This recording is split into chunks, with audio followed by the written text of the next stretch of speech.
मैं डॉक्टर सौरभ मिश्रा आज आपको इन्फ्लेमेटरी बाउल डिजीज जो आज दिवस सेलिब्रेट किया जा रहा है उसके उपलक्ष्य में कुछ महत्वपूर्ण जानकारियां देना चाह रहा हूं।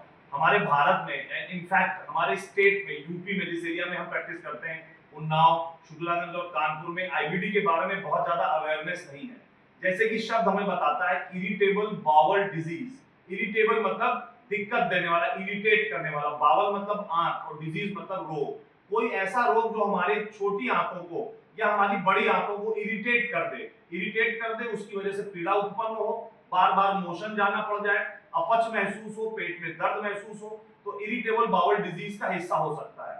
इरिटेबल बाउल डिजीज में दो प्रकार की बीमारियों को मुख्यतः इसमें चिन्हित किया गया है, जिनको हम लोग कॉन्स और अल्सरेटिव कोलाइटिस बोलते हैं। कॉन्स कोलाइटिस वो कोलाइटिस है जिसमें हमारी आंतों की जो इनर लाइनिंग है उस पे इफेक्ट पड़ जाता है और ये कॉन्स में निकलती है। इसके नाम के हिसाब से मतलब अलग अलग जगह पे छोटे छोटे रीजंस हो जाएंगे पूरी आंख में, जहां पे लाइनिंग डिस्टर्ब होगी और जिसकी वजह से बाउल इरिटेट हो जाएगा। जो हमारा छोटी आंख है वो इरिटेट होगा, वो बार बार मोशन का भाव आएगा, बार बार अपच महसूस होगा, थोड़ा भी खाना खाएंगे तो तुरंत स्टूल भागने की इस प्रकार के सिम्टम्स आते हैं।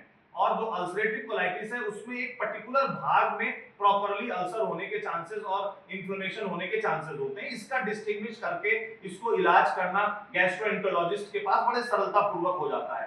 तो आपको कौन से लक्षणों पर फोकस करना है जब आपको समझ में आवे कि इरिटेबल बाउल डिजीज हो रही है?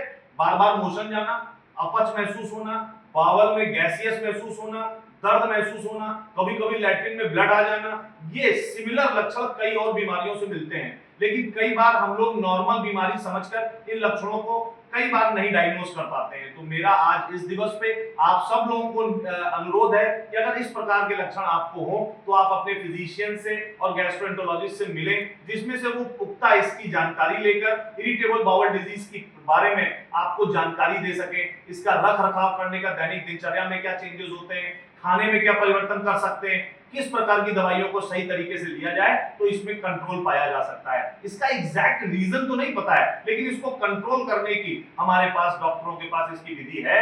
तो कहीं ना कहीं अगर हम लोग टाइम से इसको डायग्नोज कर पाए तो आपकी मदद हो सकती है। इसी के साथ मैं अपनी बात को विराम देता हूं। धन्यवाद। आईबीडी दिवस में आप सब लोगों को जागरूकता की कामना।